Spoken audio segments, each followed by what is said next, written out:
Before the snow learned her name, before the wind began to circle her shelter like a curious animal, the settlers laughed. They laughed openly, the kind of laughter meant to wound, the kind that carries across frozen ground and stays in the ears long after the voices fade. If you've ever been told your idea was foolish, if you've ever stood alone while others pointed and smiled, then stay with this story until the end. And if stories like this move you, remind you of your own strength, take a second to like the video and subscribe to the channel, because stories grow stronger when they are shared. They laughed when the widow walked past with her tools balanced on one shoulder and her son's old scarf wrapped twice around her neck. They laughed when she chose the tallest pine at the edge of the settlement, the one everyone avoided because its roots twisted like knuckles through the frozen soil. And they laughed hardest when she said she was not building a cabin at all, but a shelter in the tree itself. A tree house, they called it, as if she were a child playing games while winter sharpened its knives. Her name was Mara. She had once lived in a warm cabin with smoke rising faithfully from the chimney each morning. She had once had a husband whose laughter filled the evenings and a son who ran barefoot in summer and begged to stay up late listening to stories. But sickness came the way storms do, without asking permission. First her husband, then her boy. The cabin became too quiet, too heavy with memories, and when a dispute over land ended with her being pushed to the edge of the settlement, she did not fight it. Grief had already taken so much fight from her that she could barely feel the loss of walls and a roof. Winter was coming fast. The settlers built thick cabins of timber and stone, stacking wood higher and higher, measuring warmth in inches and weight.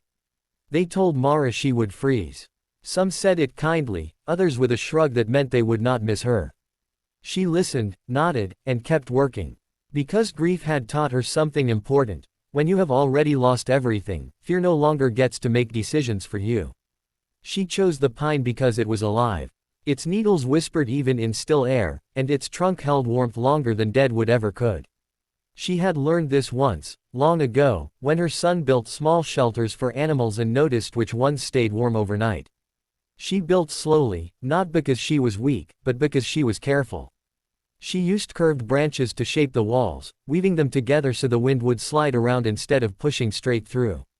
She packed moss into every gap, thick and green even under frost, and layered bark like overlapping scales. The floor was raised above the snow, and beneath it she trapped pockets of air, the quiet kind of warmth that doesn't shout but lasts.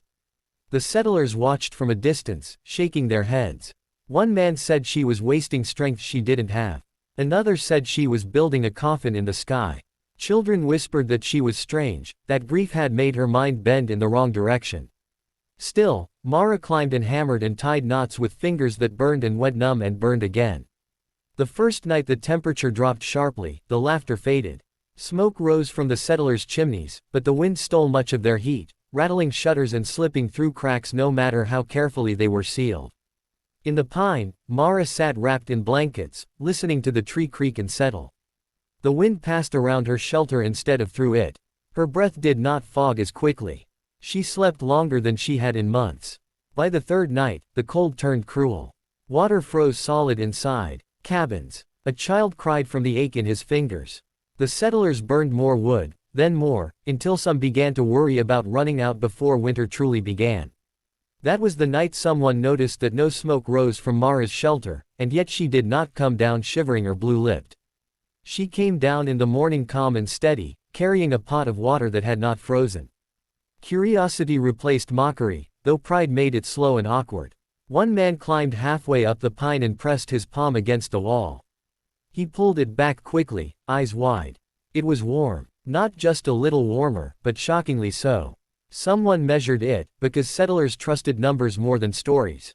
Inside, it was nearly 40 degrees warmer than the air outside. 40 degrees, held by woven branches, moss, bark, and the quiet intelligence of a woman they had dismissed.